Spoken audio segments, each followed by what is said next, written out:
Rozdział 3. Opuściłem splugawiony kościół, kierując się głębiej w mrok. Deszcz stawał się coraz bardziej lepki i zimny, aż w końcu szedłem przez zasłonę z mokrej, ciężkiej brei. Jak gdyby ktoś na górze odłupał kawałek lądolodu i przepuścił przez gigantyczny blender. A potem zaczął padać śnieg. Niezauważenie, stopniowo, najpierw pojawiając się tylko jako pojedyncze, od razu zamieniające się w błoto i wodę płatki.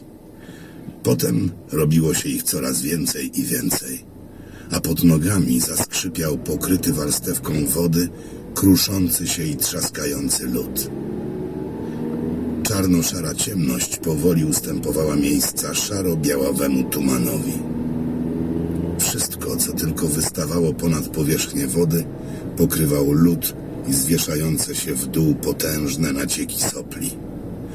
Zatopione w nim drzewa wyglądały jak eksponaty z jakiejś fantasmagorycznej wystawy, jawiąc się na krawędzi widzenia kształtami przywodzącymi na myśl trole i stolemy z bajek. Ale to nie była bajka. W bajkach zawsze jest ktoś dobry i porządny, a takich wysłaliśmy do gazu jako pierwszych, bo byli najbardziej łatwowierni.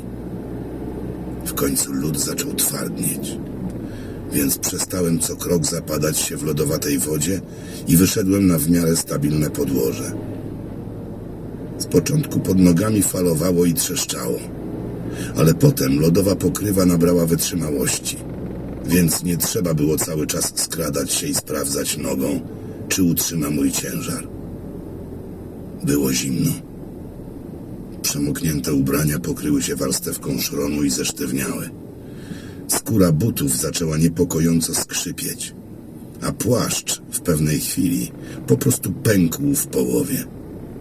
Czułem, jak grabieją mi ręce, a broda trzęsła się niekontrolowanie już od dłuższego czasu. Kusiło, żeby zatrzymać się i spróbować przebrać w zapasowe suche ubrania. Ale ryzykowałem, że jak zdejmę podwójne rękawiczki, to nie dam rady ich już ponownie założyć. Musiałem się ogrzać, bo inaczej po prostu zamarznę. Skręciłem w bok, jak tylko pośród białawej zasłony śniegu zamajaczyły kształty domów. Zresztą mówienie o kierunkach było nieporozumieniem. Odkąd droga zniknęła, szedłem na wyczucie, mając tylko nadzieję, że nie zboczyłem z kursu. Jeśli okazało się, że zmyliłem azymut i idę nie w poprzek, ale wzdłuż strefy deszczu i lodu, to marny mój los. Pierwszy budynek okazał się zupełną ruiną, więc nawet nie próbowałem wchodzić głębiej. Sprawdziłem jeszcze kolejny, minąłem wystający spod śniegu dach luksusowego SUV-a i podszedłem do okna. Przez pokrytą szronem szybę nic nie było widać, ale musiałem zaryzykować. Wybiłem szybę łokciem, wytłukłem resztki szkła z futryny i wgramoliłem się do środka na zakurzoną klatkę schodową. Wypaczona klepka podłogowa zatrzeszczała, a echo poniosło się po pokrytych dawno zamarzniętymi naciekami ścianach. Nasłuchiwałem, ale nikt ani nic nie odezwało się w głębi ciemnego wnętrza. Wyjrzałem na zewnątrz. Moje ślady były aż nadto dobrze widoczne pośród dziewiczej połaci skrywającej wszystko wokół bieli.